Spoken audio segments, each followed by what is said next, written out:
Moussa Ngomouben Abignon, que la paix soit avec vous. Bonsoir une fois de plus. Quelques personnes se sont essayées à signaler ce direct. Il a été interrompu. Vous savez comment ça se passe. Et j'ai attendu un petit instant pour pouvoir le reprendre. C'est dommage, puisque ce soir, je parlais et j'ai choisi de parler en quémandant le monde de votre temps si précieux.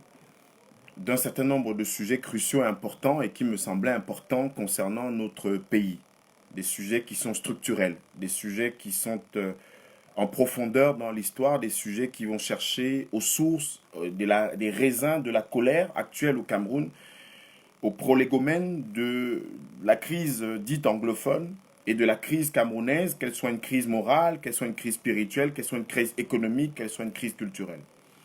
Et j'ai parlé dans le direct précédent qui a été malheureusement signalé, qui a été interrompu, premièrement du fait que j'allais faire ce direct devant l'une des résidences à scandale de l'ambassadeur du Cameroun en France située au 52 avenue Albert Ier à Saint-Maur-des-Fossés et résidence, comme on le sait, qui fait l'objet d'une investigation depuis 2 ans que je mène de manière acharnée et ardue en utilisant les armes, les techniques du journalisme d'investigation. Eh bien, pour ceux qui sont intéressés justement par cette question, vous pouvez regarder la première partie du live. La première partie du live, j'essaierai sur ma page Facebook Abdelaziz Moundendjimam de mettre les liens pour les 2 pages live et puis sur également ma chaîne YouTube Abdelaziz Moundendjimam aussi, que ceux qui n'ont pas suivi cette partie de ce live-là puissent effectivement en être édifiés. J'ai parlé en deuxième temps concernant évidemment cette question étant évacuée, la question de la réduction des dépenses publiques, la maîtrise du train de vie de l'État, de cette évaluation qui n'a pas été faite du programme triennal 2015-2018 décidé le 9 décembre 2014. J'ai parlé d'un certain nombre de questions relatives à la gestion et à l'économie de notre pays, aux problèmes qui concernent les besoins de base des Camerounais. Donc, dans cette première partie du live, en évoquant de manière très très précise avec le chiffrage et les données à la fois historiques, économiques et techniques qui sied justement tous les éléments à ce sujet-là. J'ai abordé également en troisième partie de ce live la question du rôle de la France. Le programme des consultations du Premier ministre, chef du gouvernement, M. John Gouté, a été rendu public. Les consultations dans le cadre de ce dialogue national qui a été décidé par le président Biya le 10 septembre au cours de son discours à la nation. Les consultations justement laissent apparaître que des ambassadeurs vont être consultés et donc probablement des États vont participer à cette réunion pour lesquelles un certain nombre de Camerounais posent des conditions préalables, je dirais à juste titre, compte tenu de ce que pour réconcilier, nous sommes africains. On l'a vu avec l'Ubuntu en Afrique du Sud ou le Gachassa au Rwanda et d'autres commissions vérité et réconciliation pour réconcilier. Comme on dit, c'est la maths ancienne dans l'Égypte antique, dans une partie de l'ancestralité africaine, il n'y a pas de justice sans vérité. Donc, dans le cas d'espèce, en évoquant donc ces ambassadeurs qui vont être reçus par le Premier ministre dans le déroulé des consultations, puisqu'il y a des consultations préalables à la tenue de ce dialogue national tel que Paul Biya, donc le président Biya l'envisage, eh bien, il y a des ambassadeurs qui vont être reçus, entre autres l'ambassadeur de France. Et je me suis apaisanti donc après la partie concernant le scandale des résidences de l'ambassadeur, la deuxième partie concernant la question de la gestion des finances publiques avec la question du faible rendement du budget d'investissement public sur ressources internes de 722 milliards au Cameroun et ressources externes de 776 milliards, les ressources extérieures du BIP, eh bien, je me suis interrogé à la fois sur les performances publiques, la question de la gouvernance et la corruption dont a parlé le président Biya dans son adresse à la nation. Et puis donc, en abordant la question du rôle de la France, j'ai présenté le rôle que ce pays ami du Cameroun, dit ami, c'est la nomenclature des relations internationales, c'est comme ça qu'on le dit, eh bien que l'ambassadeur de France qui sera reçu donc dans le cadre de ces consultations par le Premier ministre John Gouté, eh bien que la France justement et précisément dans les responsabilités qui ont présidé, dans les raisins de la colère, les responsabilités qui ont présidé à cette crise dite anglophone aujourd'hui, eh bien qu'on puisse interroger tous les contours, notamment le rôle que le pays de Mesmer, le pays de Roland Pré, le pays de Leclerc, le pays de Soukado, le pays de Ramadier, le pays de Xavier Torre, qui étaient les hauts commissaires français, a joué au tout début, justement, de cette réunification, de ce processus de réunification, de cette fédération qui finalement a explosé en en 1972, justement par la férule du président Ahidjo, et donc qui a suscité et entraîné donc le mouvement de colère qui a été diffus tout au long des années, qui est monté en puissance en 1984 avec la décision qu'a prise le président Biya de dénommer le pays République du Cameroun au lieu de République unie du Cameroun.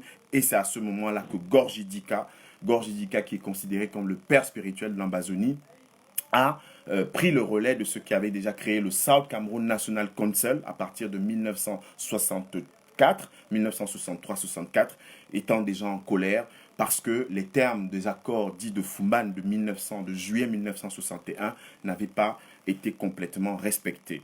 Et quand j'ai évoqué le rôle de la France, je me suis appuyé sur l'évolution de ces traités et l'évolution de ces statuts et constitutions que les Camerounais n'ont jamais approuvés, qui sont des constitutions d'essence extérieure, qui sont des constitutions qui sont discutées en vase clos ou en chambre unilatérale et qui ne sont pas toujours approuvées, ou quand elles le sont, c'est par des mécanismes à la fois de fraude et par des mécanismes de contrôle dont on connaît aujourd'hui les détails pour tous ceux qui s'intéressent à l'histoire des pays africains et notamment du Cameroun. Donc j'ai évoqué la question du rôle de la France avec un prisme qui est utilisé généralement dans les relations internationales, dans la géopolitique, c'est celui des relations, des ressources stratégiques et minières, en considérant et de manière très appuyée, puisque c'était avec un certain nombre de chiffres et de détails que j'ai bien voulu donner concernant ce rôle de la France, c'est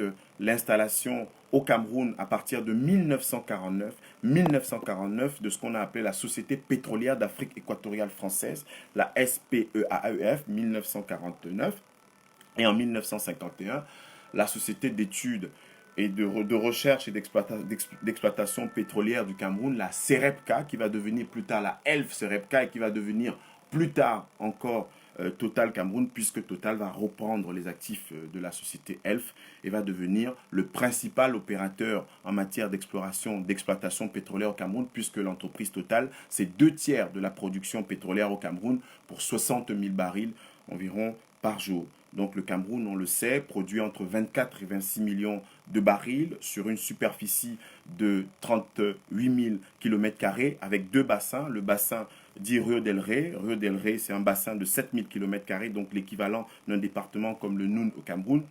Et le bassin dit Douala, Kribi-Campo, qui est de 19 000 km² avec 7 000 km² onshore, c'est-à-dire exploitation sur la terre ferme, étant entendu que dans le Rio del Rey, le Rio del Rey, c'est où? C'est au large de l'Olimbe, c'est dans le Ndian River, c'est à Mokoko, à Banat, ce sont des champs qui sont devenus matures. À Kolé, ce sont des zones que connaissent très bien Joshua Oshi, connaissent John Gufoncha ou Ni John Fundi, des populations qui sont des populations du nord-ouest et du sud-ouest du Cameroun. Ils connaissent très très bien ces zones offshore au large de Limbe. Donc la production pétrolière du Cameroun qui va être à partir de 1977, déclaré officiellement, puisque le Cameroun entre dans le club très fermé des pays producteurs de pétrole à cette époque-là. Il faut savoir que les pays africains, à cette époque-là, ne sont pas très très nombreux à produire du pétrole, tout au moins officiellement, parce que dans l'exploitation pétrolière, les Français qui sont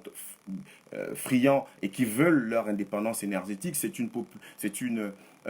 une prescription du gouvernement provisoire à partir de 1949, donc sous De Gaulle, et qui va être confirmée en 1958, puisque la question de l'indépendance énergétique va être au cœur de la politique stratégique française dans le monde. Et c'est grâce à quoi, d'ailleurs, la France est entrée dans le club nucléaire et surtout fait partie des 5 pays du Conseil de sécurité ayant perdu la guerre, n'ayant eu la vie sauve qu'à travers le soutien des alliés, notamment des États-Unis, pour pouvoir se défaire de la férule du joug allemand. Donc les Français, à partir de 1947, vont engager l'exploration pétrolière dans notre pays, le Cameroun. Ils vont installer 2 entreprises en 49 et en 51. Et dans l'intervalle, un journaliste français célèbre va exulter à la radio publique française sur la découverte de 2 champs gaziers et pétroliers au Cameroun, celui de Souelaba. Souelaba, c'est pour ceux qui connaissent la zone Douala-Kribi-Campo, Souelaba, c'est dans l'embouchure du Vouri. Et bien, il va exulter à la radio pour dire que voilà, notre pays, la France, justement dans une zone qu'il contrôle parce que La France contrôlait le Cameroun à cette époque. Pourquoi?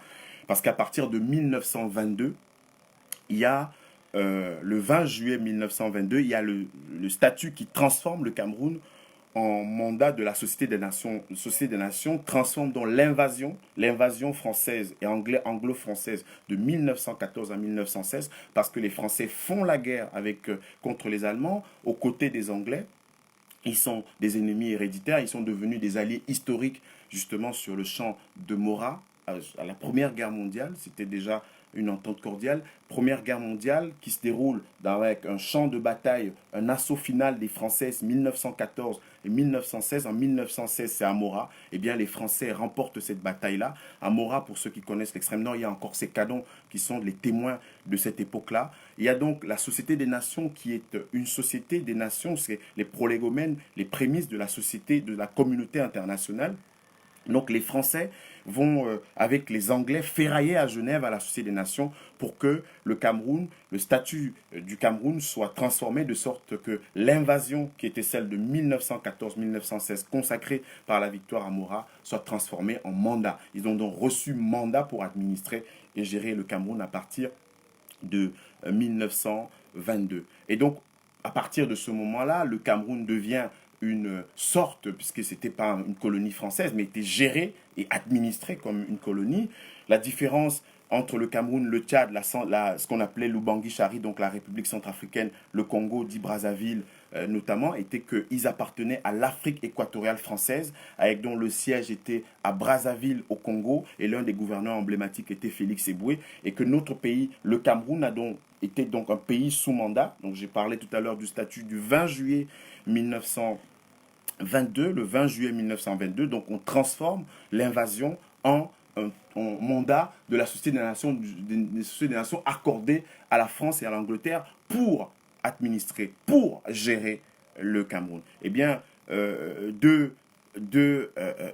situations juridiques comme celle-là. Il y a la Société des Nations donc, qui transforme l'invasion le 20 juillet 1922 en mandat, et il y a donc les accords de tutelle de décembre 1946 qui font du Cameroun un État, un territoire sous tutelle de la France et de l'Angleterre. Donc ces deux statuts-là donc, vont investir juridiquement la France à administrer et à gérer le Cameroun. Et nous sommes en 1946 et en 1947, l'exploration pétrolière commence donc au Cameroun. En 1949, la première société pétrolière française s'installe au Cameroun. Et en 1951, la deuxième, la société d'études, de recherche et d'exploitation pétrolière du Cameroun, CEREPCA, va s'installer. Et donc, il y a un tour de passe-passe, un micmac, une sorte de mystification à la fois intellectuelle, politique et géopolitique et géostratégique, où les Camerounais vont apprendre bien plus tard, que le Cameroun n'est devenu un pays producteur de pétrole qu'en 1977, avec la mise en exploitation du champ de Collet, le champ de Collet qui est basé justement dans le bassin d'Rio del Rey. Là, le bassin Rio del Rey, c'est-à-dire à Limbé, un bassin dont je rappelais tout à l'heure les caractéristiques de 7000 km² en mer. C'est-à-dire que c'est un bassin offshore, à la différence justement du bassin Douala-Kribi-Campo. Et ce bassin-là, c'est 19 000, pratiquement 19 000 barils jour, et c'est une grande partie de la production pétrolière du Cameroun. Donc cette exploration pétrolière par le Bureau de recherche géologique et minière, par un certain nombre d'entreprises françaises, la Société des pétroles d'AEF et CEREPCA, va donner lieu à une bataille politique, à partir de laquelle le statut du 16 avril 1957, est le statut qui fait du Cameroun un État autonome, puisque en France, il y a un certain nombre de remous qui sont liés aux conséquences de la Seconde Guerre mondiale, puisque les Africains aspirent profondément à s'administrer, c'est ce qu'on appelle l'autodétermination. On voit fleurir des mouvements politiques qui soient panafricanistes ou qui soient internes. Vous avez Barthélemy Boganda qui est de l'autre côté à Ubangui-Chari. Vous avez l'Union des populations du Cameroun qui a adhéré au RDA après le congrès de Bamako. L'Union des populations du Cameroun en 1948. Ceux qui connaissent l'histoire de l'UPC connaissent bien cette belle et grande histoire du Cameroun, de syndicalistes à partir justement du cercle d'études marxistes de Gaston Donat et d'un certain nombre de Camerounais, et bien en 1948, cela va être consacré par l'Union des populations du Cameroun, dont l'un des présidents, les premiers présidents emblématiques était Ndjoumessi Mathias, qui a d'ailleurs été récupéré par les Français plus tard, puisque des menaces sont posées sur lui. Ndjoumessi Mathias a été excommunié de l'Église catholique par l'archevêque métropolitain de l'époque, un archevêque français. Il a été excommunié. C'était justement une des figures emblématiques de cet Cameroun. Il était chef supérieur de Foréké Tchan. Il a donc subi tellement de pression qu'il a été obligé de rentrer dans le rang, comme beaucoup d'hommes politiques camerounais de l'époque qui ont commencé, parce que Achille Mbembe et bien d'autres et le pasteur Joseph nous ont raconté la naissance du mouvement nationaliste camerounais à partir des années 20. Donc l'extraction de ces hommes politiques-là part justement de cette volonté, comme Martin-Paul Samba l'avait exprimé, Douala Mangabel, Madola, les Lamido de Kalfou, ceux qui ont été exécutés le 8 août 1914, ils voulaient déjà être Camerounais. Ils ne voulaient plus simplement être Bassa, ils ne voulaient plus simplement être Douala, ils ne voulaient plus simplement être Bamoun, ils voulaient plus simplement être Boulou, ils voulaient plus simplement être Bamileke, ils voulaient être aussi et surtout Camerounais. Donc la naissance du mouvement nationaliste, du sentiment, de la conscience nationale camerounaise. Conscience nationale camerounaise. Ce dont nous sommes les continuateurs, tout au moins chaque Camerounais à la fois conscient et amoureux de cette idée de patrie des pays dans lesquels nous avons choisi de vivre, l'Angleterre, la France, l'Italie, qui ont connu leur unité il n'y a pas très longtemps pour le cas de l'Italie, puisque c'est à la fin du 19e siècle, et pour l'Allemagne également à partir de 1870. Donc, voilà le cadrage qui a été donné pour dire que l'ambassadeur de France qui va venir parler au Premier ministre, l'ambassadeur de France doit inscrire son propos au Premier ministre dans le cadre de la politique mémorielle qui a déjà été engagée en France. En 2012, François Hollande, quand il a pris le pouvoir, a engagé cette politique mémorielle. Il a estimé qu'il n'était plus normal de garder dans les placards de la République française, qui était travaillée par un sentiment absolument honteux et arrogant de puissance, où la question de la repentance, les milieux d'extrême droite et ces milieux de droite ne voulaient pas que la France s'affranchisse de ce passé qui a commencé avec la traite négrière, donc l'esclavage, et puis s'est poursuivi avec la colonisation. Donc à partir de 1629, je rappelle que les premières exploitations françaises, les premières exploitations coloniales dans les Antilles et en Afrique, c'est à partir de 1629, avec ces exploitations qui avaient été décidées par Richelieu. Et en 1642, le roi Louis XIII va autoriser officiellement la traite, l'esclavage dans ces colonies-là. Et en 1635, va être fondée au Sénégal, au cœur de l'Afrique de l'Ouest, la ville de Saint-Louis. Et puis les Français vont donc exploiter à partir du port de Gorée et de Cap-Lopez avec les Portugais au Gabon et à Sao Tomé et au Cap-Vert, et à Bimbia au Cameroun également, avec les Anglais, les Hollandais, les Espagnols. Ils vont donc exploiter justement de manière absolument criminelle et honteuse la matière première qui était l'homme africain, qui est devenu un bien meuble en 1685 à travers ce qu'on a appelé le Code noir. Le Code noir qui est cette loi que Colbert et Louis XIV ont décidé, ont voté pour considérer, organiser la traite et l'esclavage dans les colonies, et bien pour considérer chaque noir qui était pris à Bimbia, à Cap-Lopez, à Gorée, comme un bien meuble pouvant être exploité. Donc la France, à partir donc de 1629 et 1642, s'engage donc dans l'aventure coloniale, et donc nous sommes en bout de course au Cameroun avec ce statut de 1922 qui transforme l'invasion française en mandat, et le statut du 13 décembre 1946 qui fait du Cameroun un État sous tutelle française et sous tutelle de l'Angleterre. Sous tutelle de l'Angleterre, c'est ce qu'on a appelé le Northern et le Southern Cameroun, une zone d'à peu près 100 000 km² et qui a été réduite après la réunification, donc le 11 février 1961. Le 11 février 1961, un référendum a été organisé dans cette partie du Cameroun pour demander si oui ou non ils souhaitaient rejoindre le Nigeria ou le Cameroun. À 60%, le Northern Cameroun a rejoint le Nigeria, et à 70%, le Southern Cameroun a rejoint le Cameroun. Et le Southern Cameroun, c'était une partie de ce territoire dont John Goufoncha était devenu le dirigeant comme Premier ministre à partir de janvier 1959, puisqu'il a remplacé Ndélé, qui était favorable au rattachement au Nigeria. Ndélé qui a remporté les élections en 1957, après que la constitution Littleton de 1951 en Angleterre ait élargi l'autonomie de ce territoire et que la conférence de Londres en 1957 ait renforcé l'autonomie de ce territoire. Alors il va donc avoir un chamboulement. Les Français qui en tête ont l'exploitation pétrolière, le contrôle de cette zone d'Afrique centrale, il y a à travers De Gaulle et Foccart, le Foccart gère ce qu'on appelle le secrétariat général aux affaires étrangères, aux affaires africaines et malgaches. Il est aux 2 rues de l'Élysée, coordonné avec la rue Oudinot et la rue Monsieur, qui s'occupent des questions liées aux colonies françaises et à l'armée française. Donc Foccart va être le Deus ex machina, une sorte d'exécutant en premier de la politique africaine et malgache de la France, et donc contrôler cette question à la fois stratégique, cette question pétrolière et cette question minière qui va mobiliser la France à partir de 1947 officiellement, puisque c'est en 1947 que cette exploration pétrolière commence, et qu'en 1949, la Société des pétroles d'Afrique équatoriale française va s'installer dans notre pays, le Cameroun, et qu'en 1951, après que ce journaliste ait exulté sur la découverte dans le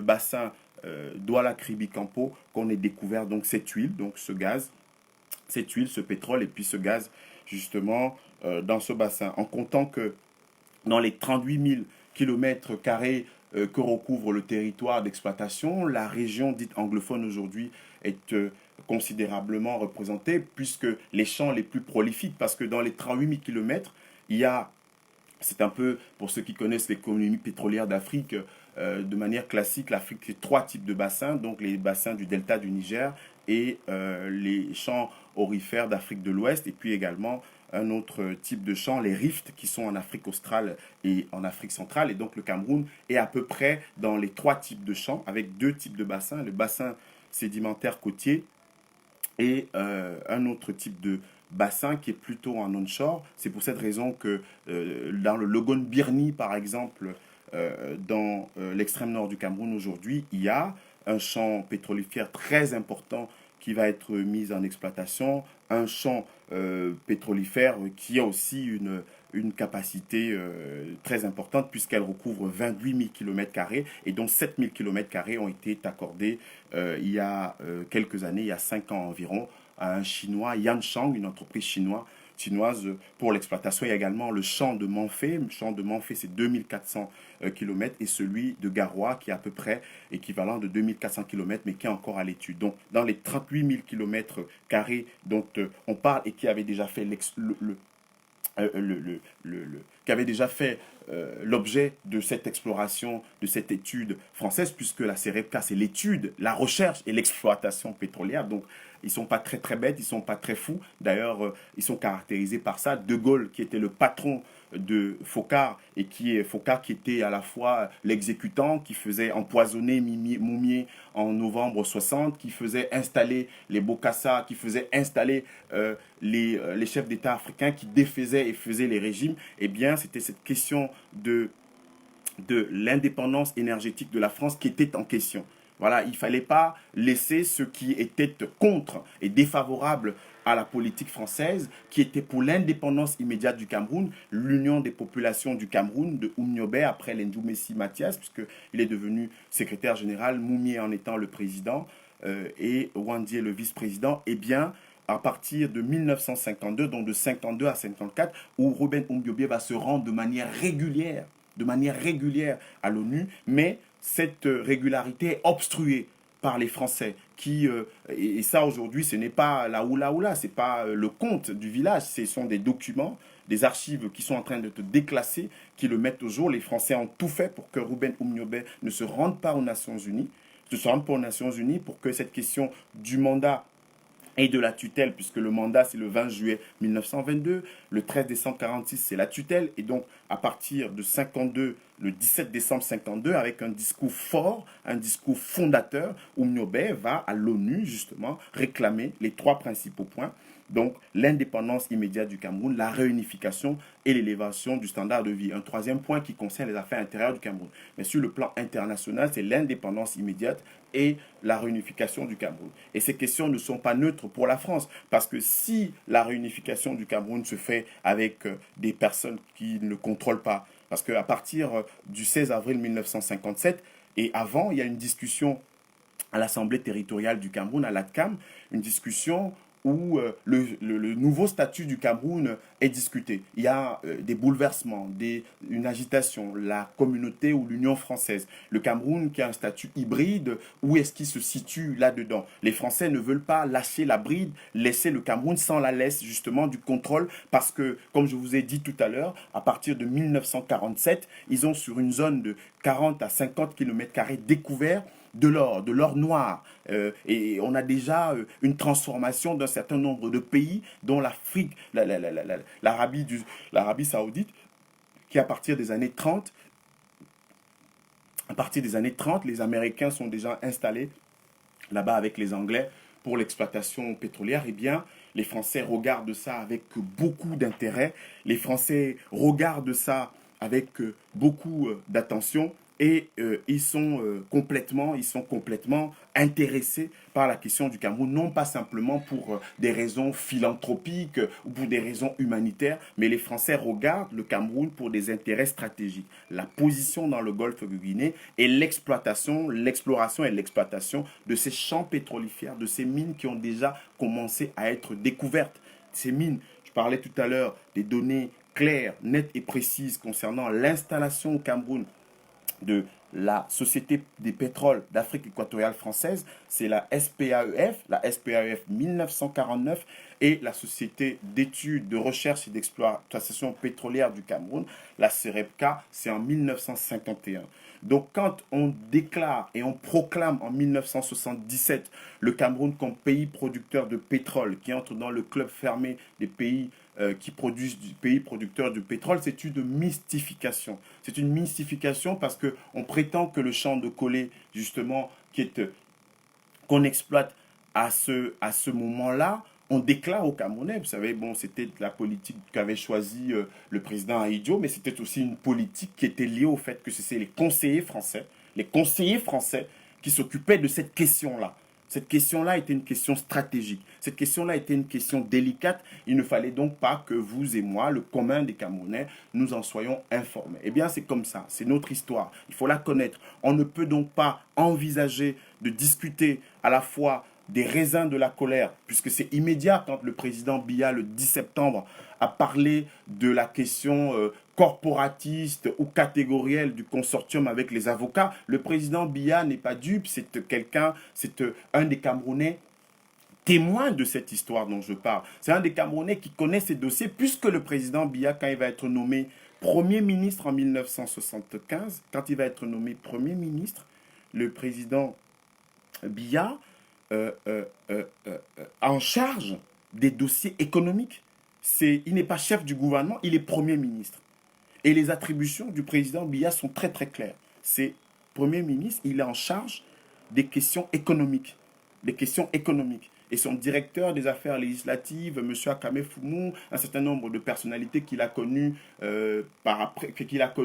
tout au long de ces années comme directeur du cabinet civil, directeur du cabinet civil, secrétaire général de la présidence, ministre d'État, secrétaire général et Premier ministre. Un certain nombre de personnalités seront avec lui au Premier ministère en charge effectivement des questions économiques. Donc la question du pétrole, le président Biya la connaît depuis qu'il est secrétaire général de la présidence, tout au moins, depuis qu'il est Premier ministre en 1975, il la connaît à un double titre parce qu'il s'occupait des affaires réservées et qui concernaient directement le président de la République comme directeur du cabinet civil à partir de 1965, et puis comme secrétaire général en 67, et comme Premier ministre en charge des affaires économiques en 1975. Donc, Monsieur le Président, la question de revendications catégoristes et corporatistes anglophones en 2016, 2017 n'était pas non seulement une question nouvelle, elle était aussi tout simplement le voile ou l'arbre qui cachait cette forêt.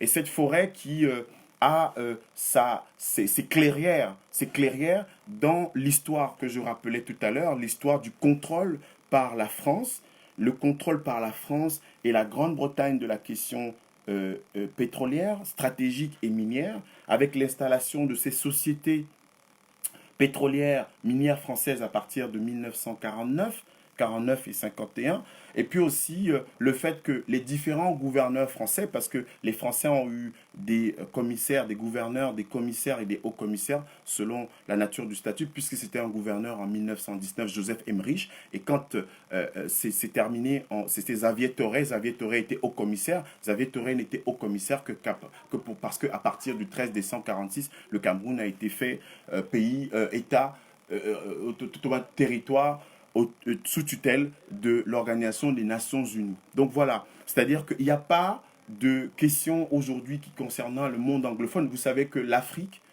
les questions à la fois de sécession, les questions d'irrédentisme, les questions de partition sont liées à trois choses. L'intangibilité des frontières héritées de la colonisation, et qui sont des frontières qui procèdent de la conférence de Berlin qui s'est tenue de 1884 à 1885, donc de novembre 1884 à février 1885, conférence par laquelle un certain nombre de pays, dont la France, l'Allemagne, les États-Unis, se sont partagés le continent africain grosso modo. C'est-à-dire que quand vous voyez les Fans qui sont au nord du Gabon, les Boulous, les Ntoumou, les Vaebemeu, les Fons qui sont au sud du Cameroun, eh bien vous avez des familles en Guinée équatoriale comme les Edou. Le ministre Emmanuel Edou a une partie de sa famille en Guinée équatoriale, une partie de sa famille a qui aussi une autre partie qui est au Cameroun, à Oyem ou à Bitam, au Gabon ou au Cameroun. Donc c'est à partir de ce découpage de la conférence de Berlin d'une part. Deuxièmement, c'est à partir des accords successifs qui ont été passés entre la France et l'Angleterre, pour pouvoir se partager ce territoire, puisque notre pays était à 700 000 km², intégrait une partie de la Guinée équatoriale, intégrait une partie du nord du Gabon, intégrait une partie de l'est de la Centrafrique, et bien évidemment avant qu'il ne soit progressivement réduit au gré des accords et des négociations entre l'Allemagne, la France et l'Angleterre. Voilà la réalité historique du Cameroun qui aujourd'hui a 475 442 km² et qui n'a pas toujours eu cette superficie-là. Donc la réception, la participation de la France à tout ce qui concerne le Cameroun doit se faire sous trois prismes au moins. La question mémorielle. La France doit demander pardon. Pardon parce que dans le travail qui a été engagé par François Hollande qui en octobre 2012 s'est rendu au Sénégal pour demander pardon aux Sénégalais pour le massacre absolument abject, ignominieux qui a été fait en 1946, ce massacre qui a consisté à quoi? A consisté à tuer des Africains, des Sénégalais, les tirailleurs sénégalais qui se plaignaient de n'avoir pas eu leur solde résultant de leur participation à la libération de la France. Eh bien, François Hollande s'est rendu devant le Parlement, l'Assemblée nationale au Sénégal pour demander pardon pour cela. François Hollande également a poursuivi un certain nombre d'actions concernant cette politique mémorielle. Beaucoup le bloquaient, beaucoup disaient qu'il s'agissait de répandance, mais c'est un pays, quand on est un grand pays, il n'y a pas de grandeur sans faiblesse, il n'y a pas de gloire sans les méandres, il n'y a pas de pays haut sans justement tous ces placards qui sont pleins de morts qu'on n'arrive pas à vider. Et donc, après octobre 2012, il y a eu ce voyage en juillet 2015. Vous vous souvenez de ce voyage de François Hollande au Cameroun, où François Hollande, à demi-mot, a commencé à reconnaître les massacres de l'armée française au Cameroun. Il a réduit malheureusement, il a circonscrit malheureusement dans le champ des répressions et des opérations militaires de l'armée française. Mais fort heureusement, il y a un travail de recherche qui est fait. À titre personnel, j'ai participé aux journées d'études du Fonds Focard. C'était du 26 au 27 mars 2015. C'était ces journées-ci, le Fonds Focard. Donc, Focard, archives ouvertes de 58 à 74, la politique, l'Afrique et le monde. Et au cours de ces journées d'études, eh bien, le jeune Camerounais, entre guillemets, que j'étais, était absolument stupéfait à travers, évidemment, j'ai fait une communication justement sur le rôle de la société civile et des médias dans l'ouverture des archives coloniales françaises, eh bien, j'ai écouté des choses qui m'ont fait à la fois mal au cœur, c'est de l'émotivité, c'est normal, l'être humain est émotif, mais aussi en termes de raisons qui m'ont interrogé fortement. Comment ça se fait qu'en 2015, des choses comme celles-là sont dites sur mon pays, le Cameroun, sur le Sénégal, sur le Mali, le Togo et le Bénin, et que ça passe de façon absolument banale comme ça dans les raies et les filets de l'actualité. Ce n'était pas normal. Ce n'était pas normal, pourquoi? Parce qu'un pays qui a euh, exploité, exploré, exploité le pétrole dans une partie du Cameroun, de l'Afrique centrale, et qui a cornaqué les dirigeants de ce pays-là à travers les différents statuts. En novembre et décembre 1956, on a fait discuter aux députés de l'Assemblée territoriale du Cameroun un projet de statut. Le statut, ils ont discuté, ils ont proposé 60 amendements qu'on a fait semblant d'adopter. Mais le 16 avril 1957, quand le Cameroun devient un État autonome, quand le Cameroun devient un État autonome avec André-Marie Mbida comme Premier ministre, eh bien, ce statut-là est discuté, est négocié et travaillé à Paris. C'est un statut qui est travaillé à Paris. Et on le soumet pour la forme, pour que la chambre d'enregistrement qu'était l'Assemblée territoriale du Cameroun, parce que l'Assemblée représentative du Cameroun à partir de 46, l'Assemblée territoriale du Cameroun à partir de 52 et l'Assemblée législative du Cameroun à partir de 57, eh bien, ces assemblées-là étaient très très souvent des chambres d'enregistrement, puisque le commissaire français, le haut commissaire français, était celui qui avait le dernier mot, évidemment accompagné par les agents et les postiches locaux qu'ils avaient pris le soin d'installer. C'est la réalité de notre pays, c'est la réalité historique du Cameroun, parce qu'en même temps, la France empêchait, ce sont les archives coloniales qui le disent, qui le révèlent et qui l'établissent aujourd'hui, la France est démenée pour que de 52 à 54, Oumniobé n'ait pas la paix, qu'il ne puisse pas se rendre de façon absolument fluide et normale aux Nations Unies, et que à partir de ce discours du 17 décembre 1952, on voyait déjà le danger. On voyait le danger à trois titres. Au premier titre, on voyait que si ceux de l'UPC fondés en 48, justement, qu'on taxait de communistes pour comme ça agiter un spectre, eh bien, s'ils prennent le pouvoir, la réunification qui va se faire avec John Goufoncha ou Ndele. Bon, Ndele, de toute façon, il était favorable au rattachement au Nigeria, surtout avec John Goufoncha, donc dans la partie dite anglophone du Cameroun. Cette réunification risque donc de priver les Français donc de cette exploitation pétrolière qu'ils avaient commencé officiellement à partir de 47 et qu'ils avaient tout au moins confirmé avec l'installation de la Société des pétroles d'Afrique équatoriale française en 49 et de CEREPCA, Société d'études de recherche et d'exploitation territoriale du Cameroun à partir de 1951. Voilà les données stratégiques pour la France. Et tout au moins, il ne s'en cachait pas. Le général de Gaulle voulait que son pays, avec les voix des 14 pays francophones, entre dans le club fermé auquel il n'avait pas droit, puisque la France n'était pas vainqueur de la Seconde Guerre mondiale. La France n'était pas à la conférence de Yalta.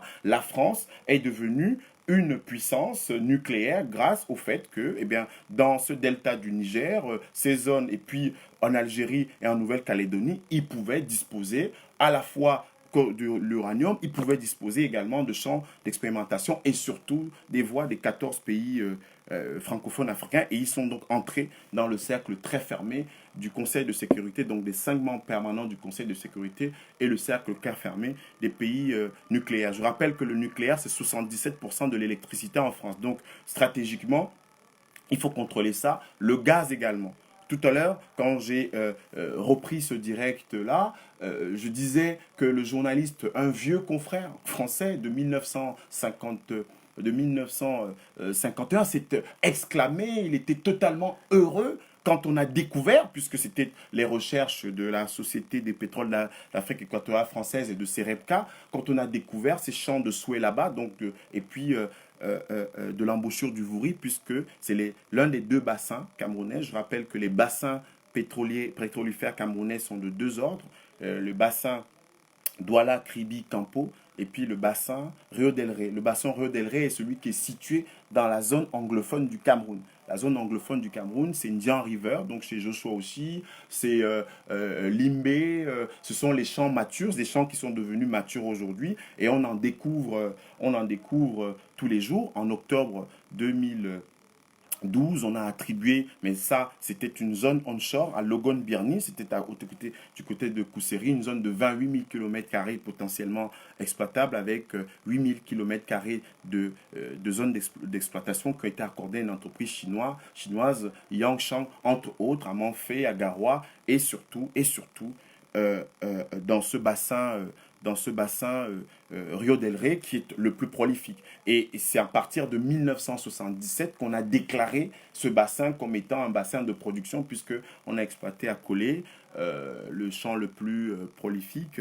On a exploité à Kolé du pétrole là-bas. En 72, on a commencé officiellement à dire que notre pays et voilà, qu'il y a des découvertes commerciales. Et en 77, officiellement, il entre dans les pays producteurs. En 85, le pays produit 185 000 barils par jour. C'est son pic le plus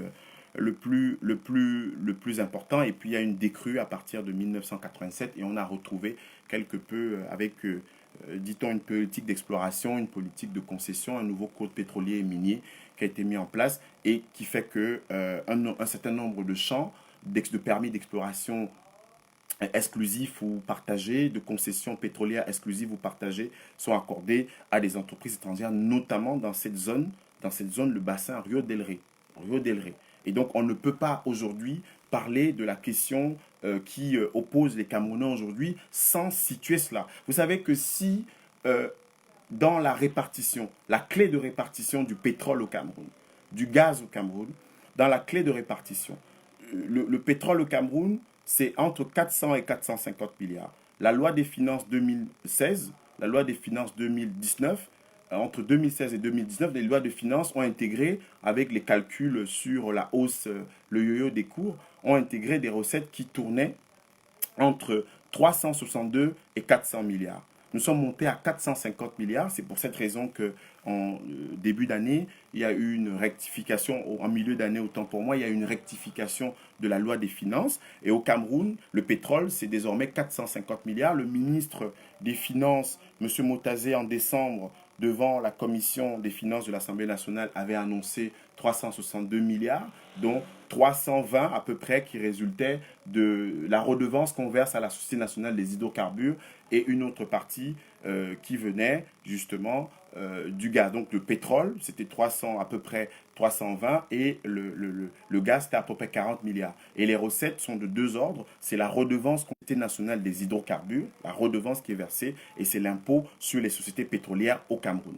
Et donc notre pays ne peut pas aujourd'hui, où est engagée une politique mémorielle dans ce pays qu'est la France, où nous avons choisi de vivre, ne peut pas recevoir pour des consultations concernant la crise anglophone au Cameroun et se limiter uniquement à la question des revendications corporatistes et catégorielles des consortiums, des avocats de 2016. Ce n'est pas possible. Ce serait faire à la fois erreur, une double erreur historique, et ensuite ce serait continuer des hypocrisies.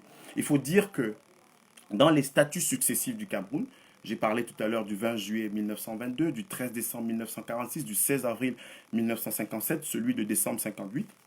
Il y a eu la constitution du 4 mars 1960, une constitution, aujourd'hui les archives le révèlent, une constitution qui a été écrite par M. Jean Béhan, qui était un commissaire français qui s'occupait des affaires du Cameroun et qui plus tard est devenu un conseiller de Focard et qui a travaillé avec la SDECE, qui était l'opérateur, c'est Barbouze, qui était devenu donc des pétroliers à Elf au Gabon et à Sereka au Cameroun. On ne peut pas donc aujourd'hui ignorer éluder cette question-là parce que précisément M. Jean Béhan a atteint ses objectifs. Le 4 mars 1960, la constitution qu'il avait proposée a été adoptée par l'Assemblée nationale du Cameroun devenu indépendant le 1er janvier 1960. Et qu'est-ce qui s'est passé? Qu'est-ce qui s'est passé après? Qu'est-ce qui s'est passé après? Eh bien, c'est que dans le processus qui a commencé en sourdine, en coulisses, à partir de la fin 1960, puisque au niveau de la partie occidentale du Cameroun, il va y avoir deux choses. Et le 11 février 1961, euh, euh, on va organiser un référendum pour lequel 60% de la population du Northern Nigeria va se rattacher au Northern Cameroun va se rattacher au Nigeria et 70% de la population va voter en faveur du rattachement au Cameroun. Et puis dans cette partie du Cameroun là, la constitution Littleton, dite Littleton en Angleterre en 51, avait déjà élargi l'autonomie et en 1957, il y a eu une conférence de Londres sur ces pays administrés en Afrique par l'Angleterre.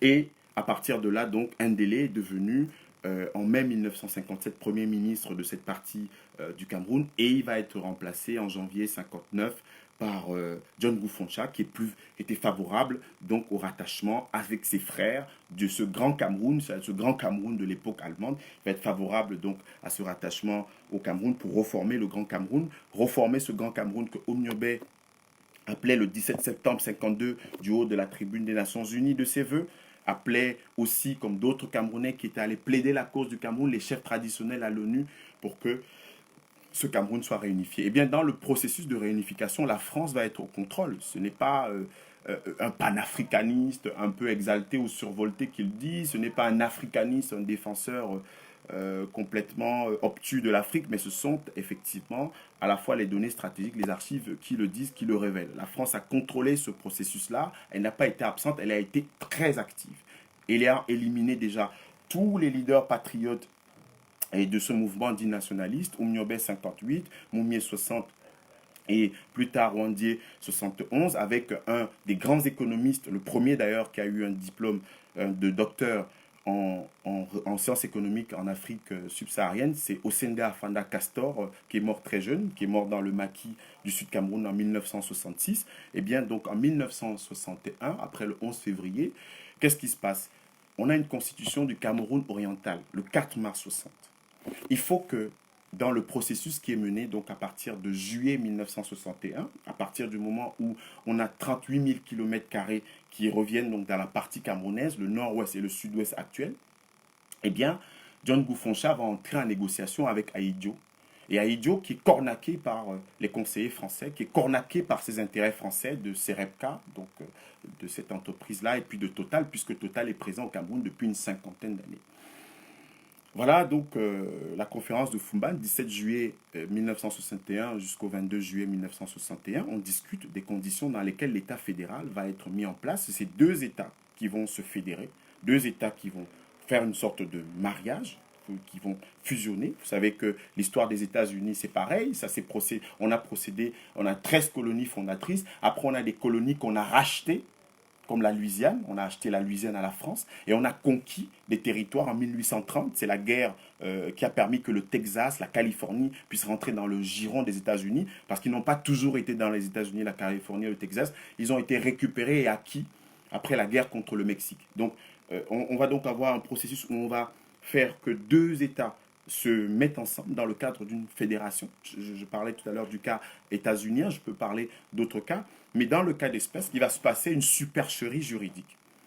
Au lieu d'attendre que le 1er octobre 1961, donc la partie du Southern Cameroun donc, soit indépendante et que donc cet accord puisse être fait selon ce qui avait été proposé par John Goufoncha à la conférence de Fumban, donc 17 juillet jusqu'au 22 juillet 1961, eh bien, le 1er septembre, 1961, la constitution fédérale va être adoptée par la partie orientale, unilatéralement.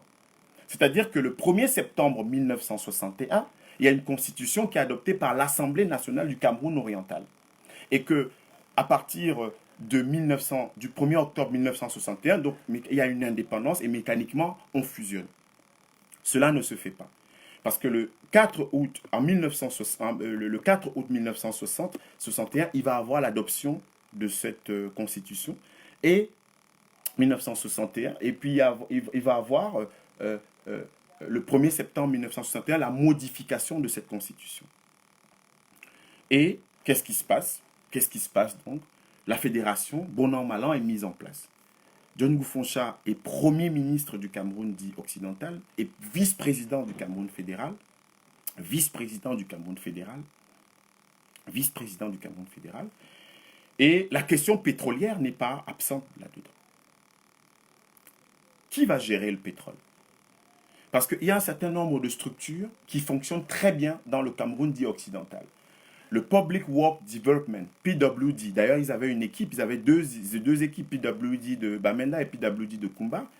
Il y avait un certain nombre de structures, la CAMCU, les coopératives, un certain nombre de structures agricoles. Le Public Work Development avait déjà commencé à avoir un tracé des aménagements de routes là-bas, l'agriculture avec un certain nombre d'exploitations, et puis également un fonctionnement autonome, puisqu'ils ont hérité de cette politique de l'indirect rule, de l'administration indirecte des Anglais qui permettait que les populations aient beaucoup plus d'autonomie. Donc ils avaient des structures qui ont été progressivement démantelées, des structures qui ont été intégrées dans les structures fédérales et plus tard les structures unitaires à partir de 1972 avec la constitution du 2 juin 1972 dont je parlerai tout à l'heure. Donc voilà comment, à un moment, les frustrations commencent chez nos frères. Les frustrations profondes commencent parce qu'ils ont une façon de fonctionner, une façon de faire, une façon de s'administrer, une façon de gérer les communes. Ils ont déjà des communes. Pendant que dans le Cameroun oriental, les communes mixtes, le statut des communes, c'est à partir de 1955-1957. Là-bas, à partir de 1949, ils avaient déjà des communes qui s'administraient de façon autonome. Donc, il y a un quiproquo à ce moment-là. Il y a un malaise qui naît à ce moment-là. Le vice-président fédéral, qui est John Goufoncha, dans la partie du Cameroun occidental, voit un certain nombre de structures qui sont démantelées. Voit un certain nombre de structures qui n'existent plus, qui ne vont plus exister. Et surtout, la question pétrolière est en ligne de mise. Ce sont des hommes d'État. Il y a la question du secret d'État. On ne va pas mener large, on ne va pas en dire plus. Mais toujours est-il que la partie française est à la manœuvre. Il faut absolument contrôler le bassin de Rio del Rey. Parce que le bassin Douala Kribi-Campo, qui est un bassin essentiellement consacré au gaz, etc., dans 19 000 km², donc 7 000 km² onshore. On a un pétrole de très très bonne qualité qui est dans le bassin de Rio del Rey, donc c'est-à-dire dans la partie anglophone du Cameroun. Il faut absolument contrôler cela. Il faut absolument avoir les yeux, avoir l'œil rivé là-dessus.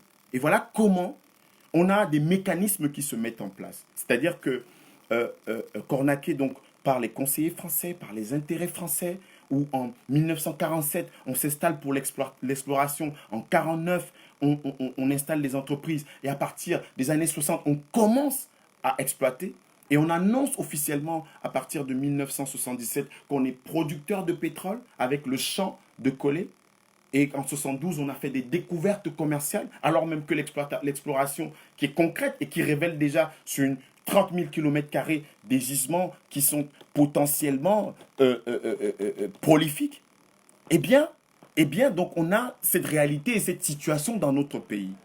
Cette situation dont on ne parlera pas dans les discours.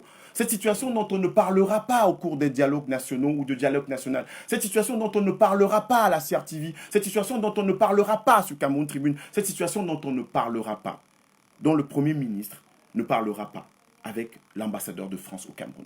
Cette situation dont les médias français ne parleront pas quand il s'agira de parler de la crise anglophone au Cameroun. Cette situation dont personne, de ceux qui maîtrisent même cette situation, doivent dire que si le Cameroun est arrivé à cette situation, à la fois de frustration, de gens qui se sentaient marginalisés, non pas parce que la common law ou des textes de l'OHADA n'étaient pas traduits en anglais, mais parce que la clé de répartition de la rente pétrolière ne correspondait plus, ne correspondait pas et ne permettait pas que les populations du nord-ouest, sud-ouest puissent trouver leur compte. Parce que du côté anglais, les mêmes études étaient faites. Du côté anglais, les mêmes explorations étaient faites. Et que si on imagine que dans la question de la péréquation, de la solidarité nationale, on va avoir une clé de répartition pour ce bassin de 7000 km², on va avoir une clé de répartition qui permette qu'une partie des ressources pétrolières, on a 450 milliards de ressources pétrolières au Cameroun. 450 milliards qui résultent justement de la redevance qui est versée à la SNH, à la Société nationale des hydrocarbures, et de l'impôt sur les sociétés pétrolières prélevé directement par le Trésor public camerounais, donc l'administration des impôts. Donc, les 450 milliards, puisque le budget est monté à 5212 milliards, il est passé d'à peu près 4600 milliards à 5212 milliards, il y a eu un aménagement technique de la loi des finances, puisque c'est les 4600 milliards dans la loi des finances de janvier 2019. À partir de mars-avril, on a dû corriger puisqu'il y a eu une augmentation des ressources pétrolières, de gaz, qui ont augmenté une légère hausse. On avait annoncé 361 milliards en décembre à la commission des finances, donc c'était les prévisions budgétaires, et on s'est retrouvé avec 450 milliards, avec une production qui oscille entre 24 et 26 millions de barils. Et dans les 24-26 millions de barils, le bassin de Rio del Rey, c'est à peu près 40% de la production, mais c'est la production la plus rentable puisque c'est une production de grande qualité qui est prisée sur les marchés internationaux. Donc, voilà donc des populations qui sont à Bakassi, qui sont à Kolé, qui sont dans le Ndian, enfin chez Joshua Oshi et autres, qui voient exploiter le pétrole dans leur région, dans leur zone, le pétrole qui part de Limbe, qui part de Kolé, qui part de Ndian River et qui arrive au port de Douala pour être exporté, eh bien, on voit la pauvreté, la misère, les travaux d'aménagement public, de construction des écoles, des routes, des hôpitaux. On demande à la diaspora aux États-Unis, en France, oui, en Angleterre, c'est ça. Si la diaspora est celle qui construit des écoles parce que l'État a démissionné ou bien le budget d'investissement public est consommé. Tout à l'heure, dans la première partie du direct, je parlais de ce drame camerounais où il y a de l'argent. 722 milliards du budget d'investissement public dont le rendement est de 30%. C'est-à-dire que quand on a 70 euros, 70 francs CFA, il y a 20 francs CFA qui sont consommés.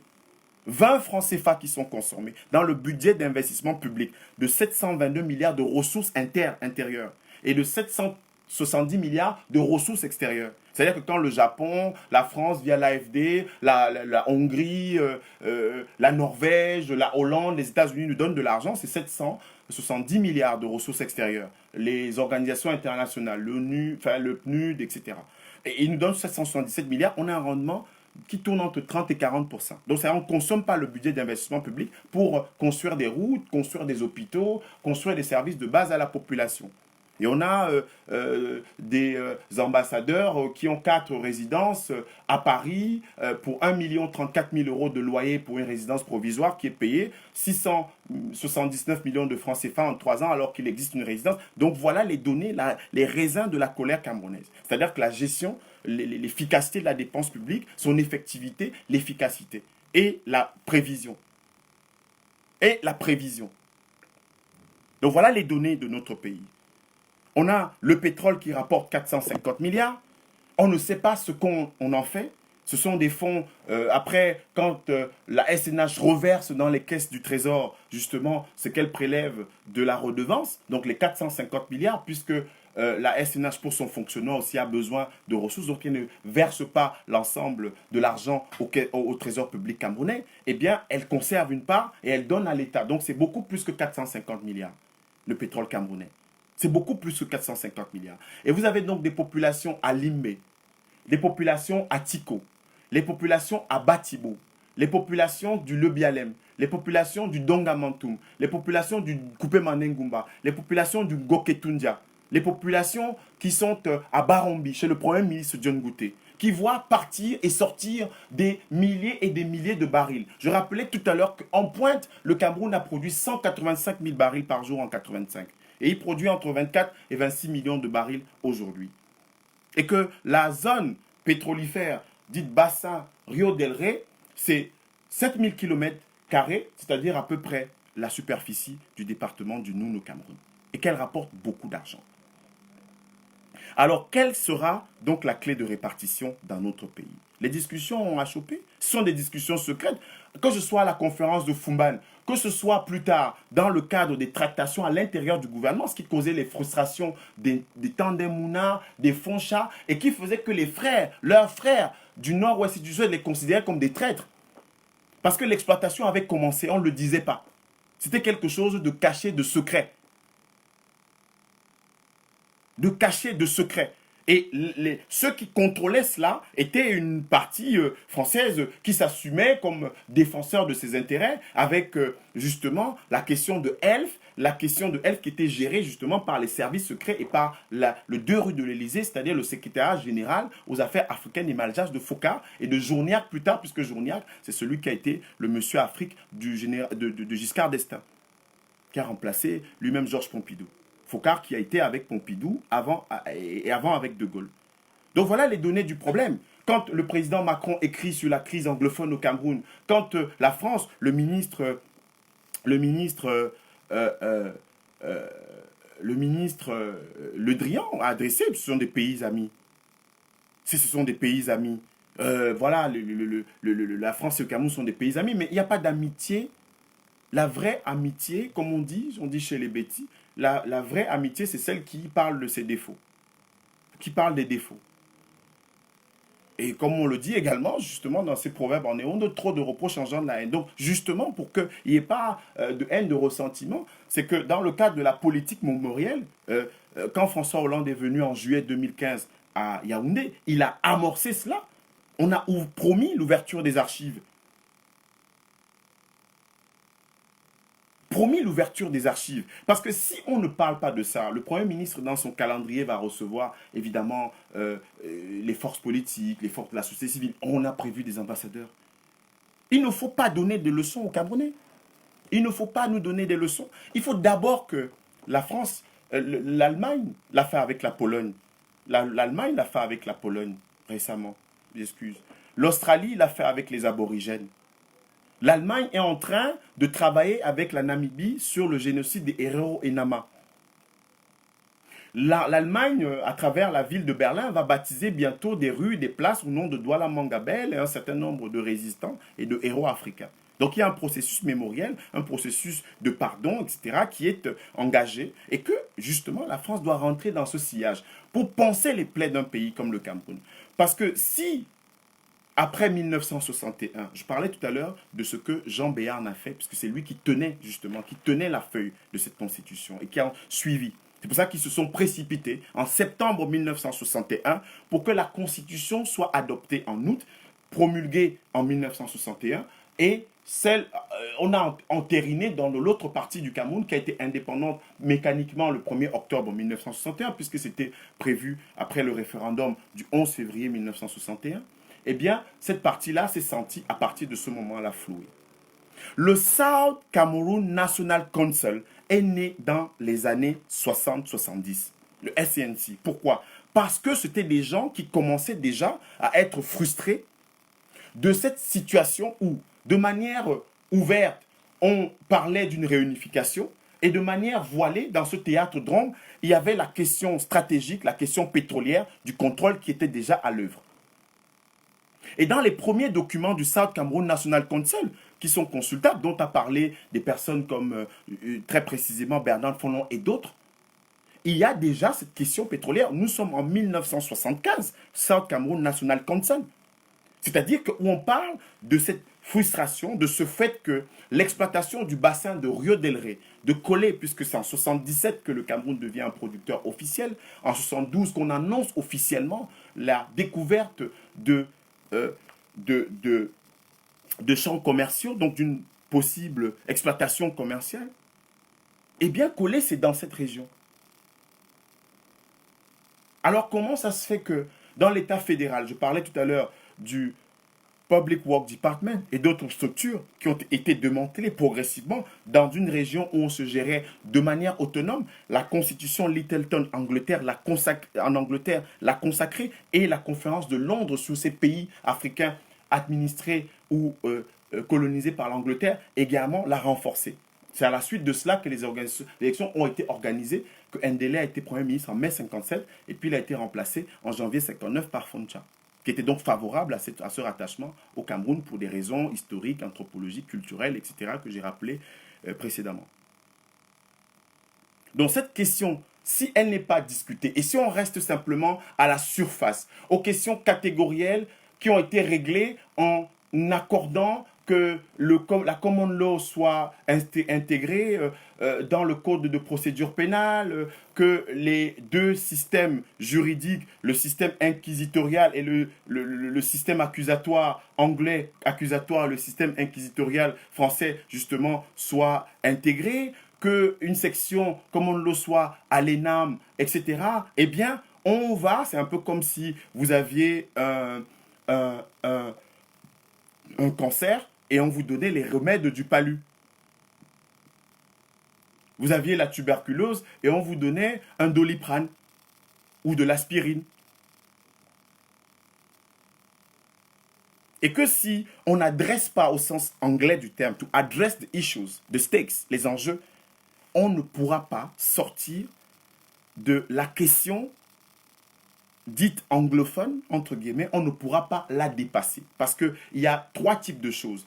La question de l'identité culturelle qui s'est cristallisée. C'est-à-dire qu'il y a eu, comme dans le Cameroun oriental, avec cette naissance du mouvement nationaliste qui jette ses bases en août 1914, avec ces Camerounais qui ont été exécutés sur l'ensemble de la République, pendus, fusillés par les Allemands le même jour, pour donner un signal à ceux qui voulaient davantage se reconnaître Camerounais, Bamoun, Douala, Peul, Fulani, Fulbe, Batanga, Ewondo, Boulou, mais qui voulaient d'abord et surtout se reconnaître comme Camerounais. Donc ce creuset qui était en gestation à partir des années 20 par la résistance. Il y a eu de l'autre côté, donc dans la partie anglophone, également une identité qui a été construite sur la base d'un vécu et d'un destin collectif.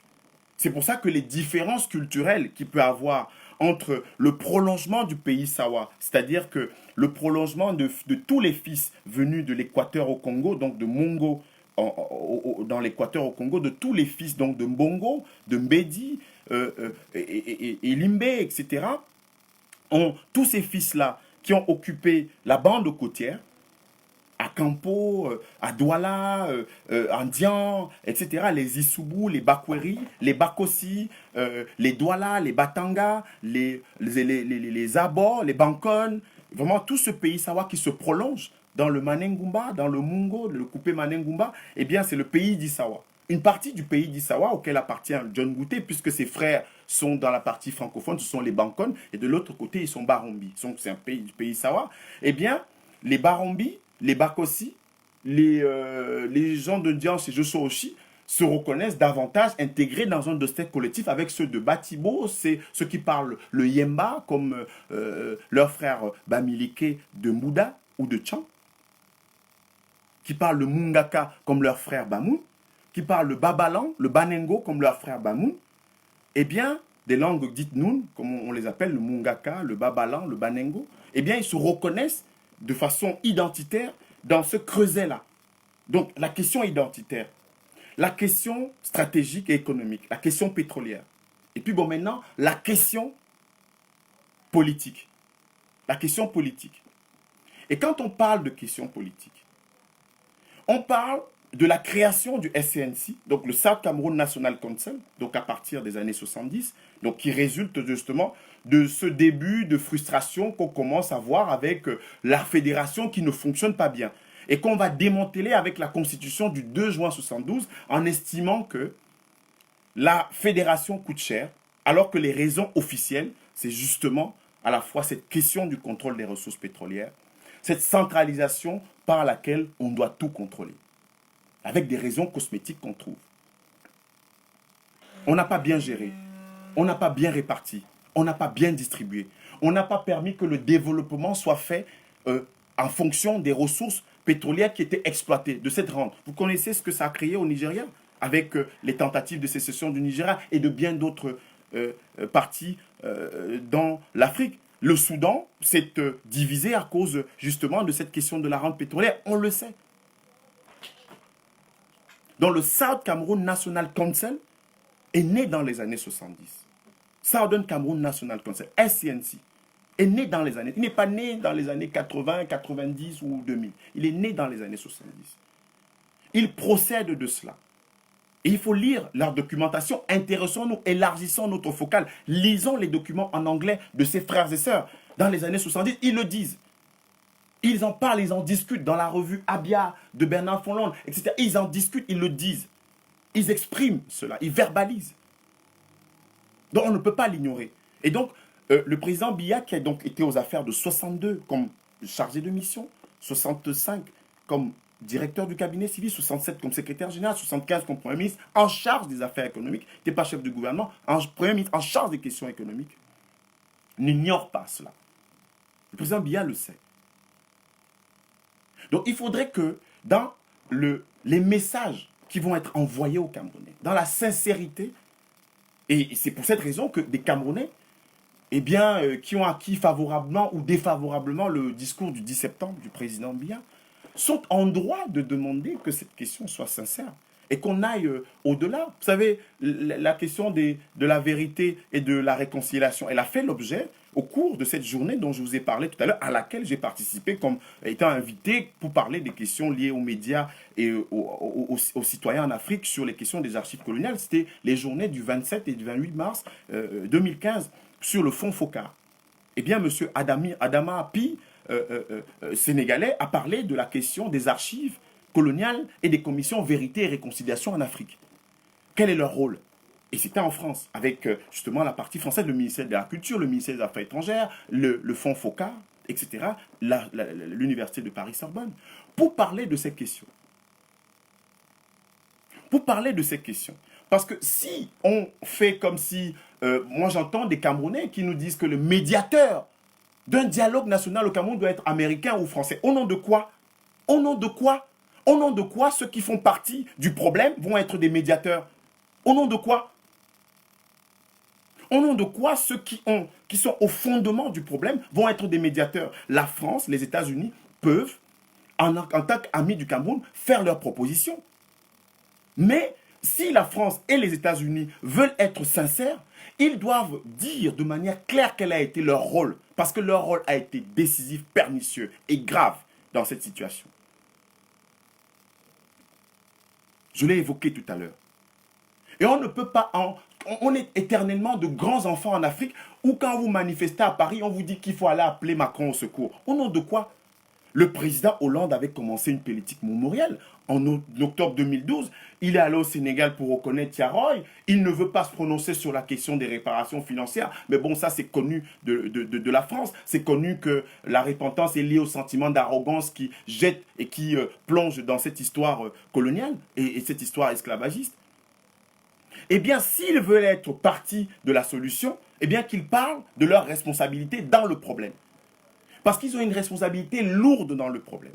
À cause, justement, du fait qu'ils voulaient leur indépendance énergétique et que le Cameroun, la Centrafrique, le Tchad, entre autres, faisaient partie, et le Gabon, qui était leur mamelle nourricière, faisaient partie, justement, du jeu, du game, comme disent les jeunes. 47, la Société des pétroles d'Afrique équatoriale française. 49, la Société d'études de recherche et exploitation pétrolière au Cameroun, CEREPCA. Et l'exploitation qui va commencer de manière sourde, de manière sournoise, de manière cachée et voilée. Et on déclare notre pays, le Cameroun, comme pays producteur de pétrole en 1977, soit 20 ans plus tard, avec l'exploitation du champ pétrolifère de Kolé et la découverte en 72, dit-on, de champs commerciaux. Donc voilà les données du problème. Si l'ambassadeur de France se rend au Premier ministère pour parler de choses convenues sur le plan diplomatique, de l'engagement de son pays pour la paix, le dialogue et le Cameroun, c'est très bien. C'est diplomatique, c'est vrai, c'est de l'amitié. Mais la vraie amitié est celle qui se regarde dans les yeux et se dit les vérités. Et la vraie amitié ne peut naître qu'à partir du moment où ce travail mémoriel est fait. Ce travail mémoriel est engagé. Les archives coloniales sont en train d'être ouvertes. J'ai parlé tout à l'heure de cette journée d'études de 2015. De mars 2015, qui est fondamental, c'est le fonds FOCAR, à travers des notes où effectivement, celui qui est patron du secrétariat général aux affaires africaines et malgaches dit clairement qu'il n'est pas question de laisser le Cameroun aux mains de ceux qui sont incontrôlables et que la question du pétrole est centrale. Et c'est pour cette raison qu'on ne va pas avoir une clé de répartition qui convienne à ce que les Camerounais de cette partie de notre pays qui avaient intégré l'État fédéral, j'ai rappelé tout à l'heure cette erreur fondamentale sur le plan juridique. En 1961, après la conférence de Fumban, ce sont les Camerounais de la partie orientale dite francophone qui adoptent une constitution qui concerne l'ensemble du Cameroun. Et donc, ceux qui vont prendre l'indépendance le 1er octobre 1961 se sentent un tout petit peu floués. Et donc, par conséquent, bernés. Ils vont intégrer les structures fédérales comme Premier ministre de l'État du Cameroun occidental pour Foncha et comme vice-président avant que Tandemuna ne le remplace. Le SAD Cameroun National Council naît donc de cela. Et puis, il y a, en bout de course, dans le processus constitutionnel, le 2 juin 1972, l'État unitaire. On met fin à la fédération. Et c'est où on renforce l'irrédentisme et cette première position séparatiste qui commence à naître. Et en 1984, quand le président de la République, Paul Biya, décide de transformer le nom du pays de République unie en République du Cameroun, eh bien, Gorgui Dika crée ce qu'il appelle l'Ambazonie pour correspondre à la baie d'Ambas qui est la continuité côtière du Cameroun. Et c'est baie d'Ambas où se trouvent précisément les champs d'exploitation pétrolière du Rodelré, de Kolé, de Mokoko, des Lombé, etc. Voilà les données du problème. En 84, c'est immédiat. Gorgui Dika était un des ténors du barreau au Cameroun, un avocat de haut vol. Et il le crée. Il est aujourd'hui en exil entre le Ghana et le Nigeria. Parcourt le monde pour répandre son idéologie séparatiste, etc. Et donc, il a enfanté un certain nombre de groupes. Aujourd'hui, on a l'interim government de l'Ambazonie. On a des groupes, l'Ambazonian Government Council et l'Ambazonian Defense Council. On a des groupes qui sèment la terreur sur l'ensemble du territoire du nord-ouest, sud-ouest. Les Vipers, les Red Dragons, les SOCADEF, South Cameroon Defense Force, etc. Mais les raisins de la colère, les prolégomènes de tout ça, parfois des non-dits de ce que les gens ne disent pas, puisent leur source là-dedans. Sur les questions identitaires dont j'ai parlé, c'est vrai, mais sur les questions stratégiques et pétrolières qui sont importantes dans les plaidoyers et les discours qui sont agressés depuis 1965-1970 dans le cadre de cette littérature abondante du South Cameroun National Council. Littérature abondante qui est aujourd'hui accessible. Donc si on réduit la question aux revendications corporatistes de 2016, eh bien on a tout faux. On va avoir le palu, le cancer qu'on traite comme le palu, la tuberculose qu'on traite comme la toux. Alors même qu'il y a le fond du problème. Quand il y a un ver dans le fruit, on retire le ver. On ne le découvre pas après avoir mangé le fruit pour le cracher. Et donc, ceux qui ont été à l'avant de ce processus constitutionnel biaisé, et donc la consécration, c'est le 2 juin 1972, eh bien, ceux-là doivent pouvoir dire, en tant qu'amis du Cameroun, quelle a été leur responsabilité aux côtés des Camerounais, puisque des Camerounais, je disais tout à l'heure que Oumniobé de 52 à 54, il y a le discours de 17 décembre 52 aux Nations Unies où il parle de cette question d'indépendance et de réunification. Eh bien, il en a été empêché par un pays qu'on connaît très bien, qui est la France. Ce n'est pas moi qui le dis, ce sont les archives. Et ce sont des choses qui étaient totalement assumées à la fois par Focard, par Soukado, par Roland Pré, par Ramadier et par Xavier Thor. Ceux qui étaient là quand le statut du Cameroun de 1957 a été mis en place, quand le statut résultant des accords de décembre 1946, ceux qui étaient là quand le statut de 58 a été mis en place, et ceux qui étaient là en septembre 58 quand Oumniobé a été tué, ils le disent. Mesmer l'assume. Mesmer l'assume.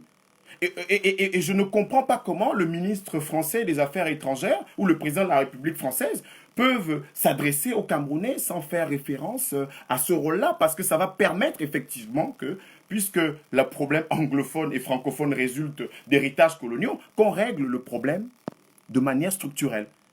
Et de manière structurée donc. Sinon, ce sera cautère sur jambe de bois. Cautère sur jambe de bois. Si la question de Oumniobé de 52 à 54, si la question d'exploitation pétrolière à partir de 1947, l'exploration et l'installation des entreprises en 49 et en 51 n'est pas posée, eh bien, on sera en train de badiner, en train de faire une autre balade. Comme on l'a fait en 91. 91, 1991, on en parle, tiens. Depuis 1991, puisque le Southern Cameroon National Council a parlé en vain de ses revendications, John Goufoncha a démissionné des instances du RDPC et des instances républicaines puisqu'il était grand chancelier des ordres nationaux. On l'a réduit à cela. Eh bien, quand il est sorti, il a rejoint les rangs irrédentistes. Parce qu'on le traitait de traître dans cette partie du nord-ouest et du sud-ouest. Il a rejoint le deal du 17 juillet au 22 juillet 1961 à Fouman, qui a été biaisé à partir de septembre, puisque la Constitution va être promulguée en août 1960, adoptée en août 1961 et promulguée le 1er septembre 1961 sans leur accord, sans leur participation, puisque ce sont des députés du Cameroun oriental qui vont adopter cette constitution et c'est le président du Cameroun du Cameroun oriental, Ahidjo, qui va la promulguer. Voilà les données. Voilà la question. Voilà les questions fondamentales. Et quand ils prennent leur indépendance mécaniquement le 1er octobre 1961, ben, ils rejoignent, ça se fait, bon, on accepte, vice-président fédéral et premier ministre du Cameroun oriental. 91 donc,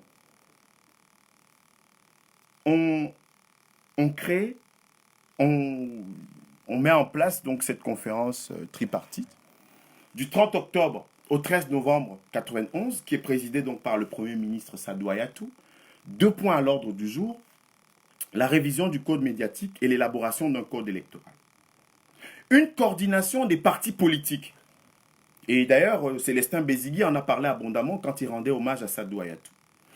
Une coordination des partis politiques va s'extraire de ce cadrage qui est fixé par le président Paul Biya, parce que le président Paul Biya, donc dans le remous de ce tumulte des années 86, à partir du 20 juillet, va mettre en place une commission qui est présidée par son conseiller juridique de l'époque de regrettée mémoire, Fouman Akam, qui va mettre une commission pour réviser toutes les lois concernant les libertés, l'abolition de la loi sur la censure, sur l'ordonnance de 62, etc., élaborer des textes nouveaux qui correspondent à ce Cameroun qui rejoint, dans le cadre du vent de l'Est, des pays qui veulent se démocratiser. Et donc, d'octobre à novembre 1991, il va avoir donc cette conférence tripartite, force politique, État, le pouvoir public, force politique et société civile. On discute. On doit discuter du code médiatique, on doit discuter du code électoral. Eh bien, qu'est-ce qui se passe? Une partie des partis politiques se retire dans le cadre de ce qu'ils appellent la coordination ARC-CNS. C'était une coordination qui réclamait la conférence nationale souveraine à laquelle appartenait le SDF. Ils se retirent de la salle. Et il y a une coordination des partis politiques qui reste et qui négocie ferme et qui obtient la mise en place d'un comité technique constitutionnel. Il y a 2 questions qui sont posées. La révision de la Constitution et la question anglophone. Le Premier ministre met de côté la question anglophone et il prend le comité, la question de la révision constitutionnelle, et qui outrepasse un peu le mandat, les instructions qui lui ont été données par le président de la République. Et Célestin Bézigui et d'autres racontent un tout petit peu les coulisses de la négociation. Donc le président finit par lâcher du lest. Il accepte que ce comité technique de constitution soit mis en place. Il y a une discussion et il y a un projet de constitution qui est adopté. En rappelant qu'en 90, dans les colonnes du Messager, Maurice Kamto et un certain nombre d'intellectuels camerounais avaient proposé un projet de constitution, et entre autres, Dame Duya dans les colonnes du même journal, et d'autres qui discutaient déjà de la manière dont le Cameroun pouvait élaborer la constitution. On sort de là avec un texte. On sort de la conférence tripartite avec un texte. Un texte qui correspond aux aspirations de la société civile. Et on se dit, à partir de ce moment-là, les Camerounais vont être associés, parce que, comme je l'ai dit dans le premier direct et celui-ci, les Camerounais n'ont pas très souvent été associés au processus d'élaboration de leur constitution. Il y a eu des validations comme le yes ou le oui et le yes de 72. On fait un référendum, on vous dit de choisir oui ou yes. Donc oui ou oui, oui yes c'est en anglais et oui c'est en français. Et donc les Camerounais en 2 juin 72 ont choisi oui d'un côté et yes de l'autre, puisque c'était les deux bulletins qui étaient disponibles. Il y a eu le traité dit Germano-Douala Cameroun-Stade le 12 juillet 1884 avec l'allemand Nachtigal et 3 chefs camerounais, Di Kapondo pour les Akwa, Dim Ekwale pour les Daido et Ndumba Lobe pour les Belles. Ils ont signé, à l'exception de Kouma Mbappé, qui était le chef de Bonaberi, dit Lok Priso, que les Allemands ont puni parce qu'il avait refusé de signer. Il avait dit à ses frères que à la fois c'est du pipeau, ça ne servira à rien. Il a eu raison plus tard, puisque c'est pour cette raison que Douala Mangabel va être exécuté avec son secrétaire Gossodine, avec l'expropriation des natifs, donc des autochtones, par les Allemands du plateau de Jos à Bonanjo, un plateau exploitable, puisque c'était le front de mer. 12 juillet 1884. 20 juillet 1922, les statuts du 13 décembre 1946, le 16 avril 57, le 20 décembre 1958, le 4 mars 1960, le 1er septembre 1961, le 2 juin 72, il n'y a pas toujours eu d'association véritable des Camerounais. C'est soit cornaqué par les colons, soit cornaqué par les Français, soit trituré par les Français, comme ce que j'ai évoqué tout à l'heure pour la Constitution du 4 mars 60 par Jean Béarn, soit cornaqué par le pouvoir. Eh bien, 91, il va avoir un début où on pense que les Camerounais par eux-mêmes, Fabien Eboussi Boulaga, Moussi Kamto, Dame Dioya, Roger Gabriel, etc., ils proposent. Et donc, d'octobre à novembre 91, il va avoir cette conférence tripartite. Code médiatique et code électoral. Ils vont dépasser cela pour mettre en place un comité technique constitutionnel. Et ce comité technique constitutionnel-là va examiner la Constitution. Examiner comment on peut limiter les mandats présidentiels, comment on peut refonder un Cameroun, comment la question fédérale peut être réintégrée dans ce projet.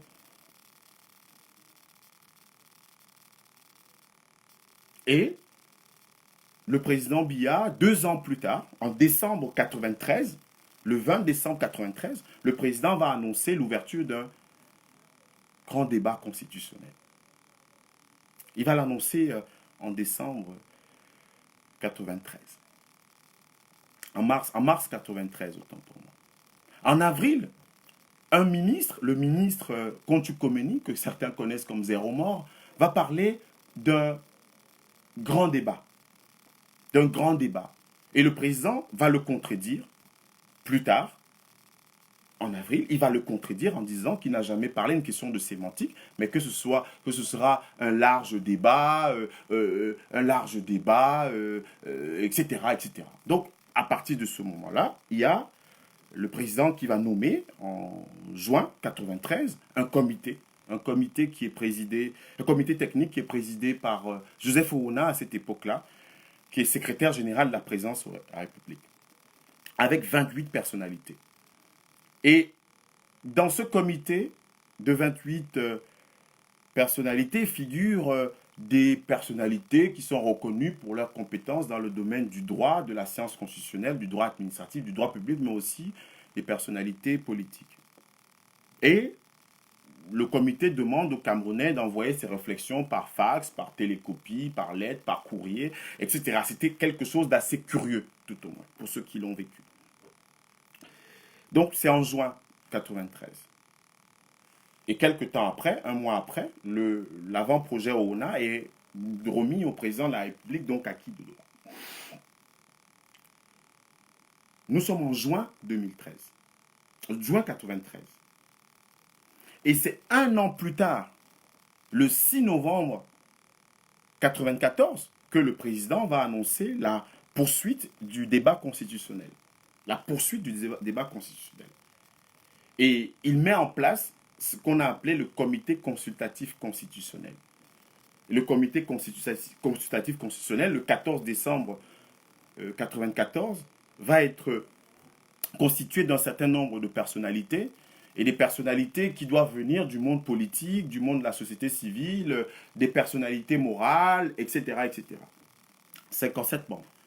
La commission ONA avait 28 membres, a produit ce qu'on appelle l'avant-projet ONA. L'avant-projet ONA parle déjà d'une limitation des mandats de 5 ans, renouvelable 2 fois. Donc on peut être président au maximum 10 ans dans l'avant-projet ONA. Il va y avoir le comité consultatif constitutionnel qui est mis en place. Donc 57%, 60% des membres, donc de 57 membres, viennent du RDPC. Un certain nombre de personnalités vont s'en offusquer. Le président du SDF Rundi n'y participe pas et le cardinal Toumi va se retirer de ce comité consultatif constitutionnel parce que la question anglophone n'est pas posée clairement. On refuse d'admettre la question anglophone là-dedans. Il y a déjà eu en 91, d'octobre à novembre 91, on a accepté uniquement la révision constitutionnelle, on a mis à l'écart la question anglophone.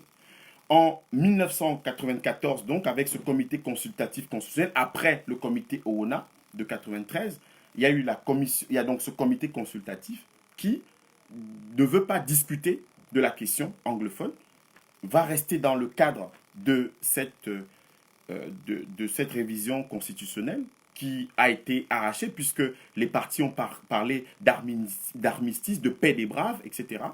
en 91. Puisqu'ils avaient été convoqués pour discuter du code médiatique et du code électoral, eh bien, ils ont parlé de paix de braves parce qu'ils ont obtenu au moins qu'un comité technique puisse produire un texte. Et c'est ce texte-là que va examiner la commission ONA en 93, que le comité consultatif constitutionnel en décembre 94 va examiner. Et puis, donc, le 19 décembre, le cardinal Toumi décide de quitter le comité consultatif constitutionnel parce qu'il estime que c'est un jeu d'enfant, une perte de temps. Parce que depuis 1991, de manière constante, ce qui jette ses bases dans les années 61, avec ce processus qui a été biaisé, avec la création du SCNC, avec la création par Gorgidika en 84, justement, de ce concept d'Ambazonie, et ceux qui réclament qu'en 1991, on parle de la question anglophone, n'ont pas gain de cause, ils se retirent. Ceux qui le réclament dans le cadre du comité consultatif constitutionnel en décembre 1994 n'ont pas de cause, ils se retirent. Ils se retirent. 60% des membres, des 57 membres, viennent du RDPC, comme dans la commission ONA de 28 membres. Le 27 novembre 1995, le président Paul Biya va à l'Assemblée nationale, comme on dit réunion en congrès, présenter le projet de constitution. Donc de 91, donc de novembre 91 à novembre 95, ça a pris 4 ans. 4 ans. Parce qu'on estimait qu'il fallait rapidement, en 1991, que le Cameroun se dote d'une nouvelle constitution et qu'enfin, la question à la fois des déclinaisons de la décentralisation, parce que le fédéralisme ne signifie pas qu'un pays est indivisible. Les États-Unis, l'Éthiopie, l'Allemagne, la Suisse, la Russie ne sont pas des pays divisés. Ce sont des pays unis et indivisibles. Parce que le fédéralisme est une déclinaison de la décentralisation. On estime que le pouvoir central ne doit pas tout contrôler et que l'administration doit être plus proche des populations. Ça s'appelle dans le langage administratif la déconcentration, mais ça c'est une modalité de la centralisation. Mais ça s'appelle dans le langage politique et administratif la décentralisation avec le régionalisme, comme ce qui a été adopté en France ou en Espagne pour régler la question catalane et la question corse. La question catalane avec des régions autonomes, la question corse avec une assemblée corse, donc spécifique avec une autonomie élargie. Donc ce sont des déclinaisons de la décentralisation, puisque la régionalisation a été adoptée en France à partir de 1982, avec une réforme constitutionnelle. Donc des pays qui essaient de régler ces problèmes-là d'identité, ces problèmes d'irrédentisme, ces problèmes où on réclame beaucoup plus de redistribution de la rente ou des ressources économiques et stratégiques. C'est ce qui se pose également en Italie aujourd'hui avec la Ligue du Nord qui réclame pour la Lombardie, qui est la partie la plus riche d'Italie, un statut autonome qui permet qu'il ne soit plus la mamelle nourricière du Sud, notamment de la partie où on trouve des villes comme Naples en Sicile.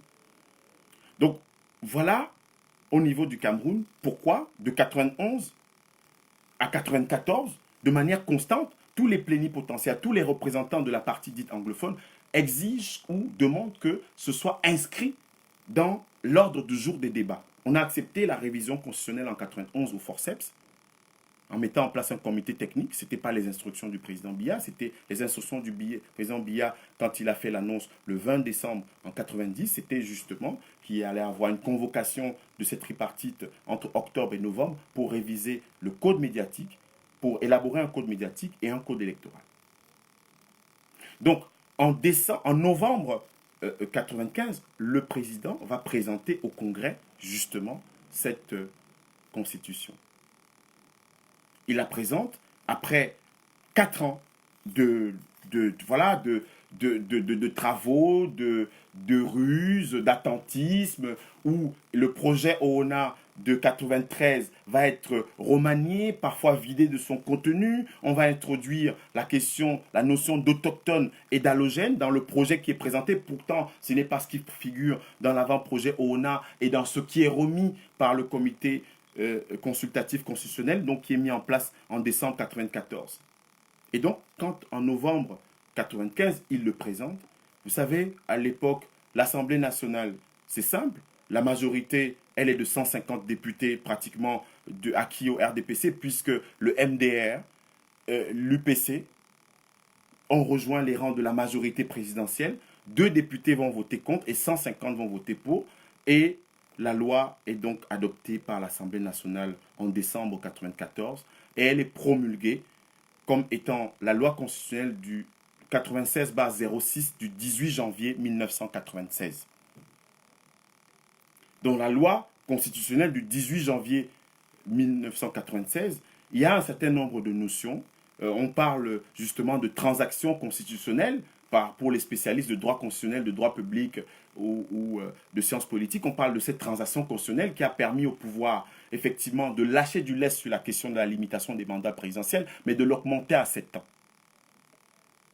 De l'augmenter à 7 ans. Et donc c'est ce qu'ils obtiennent. On va avoir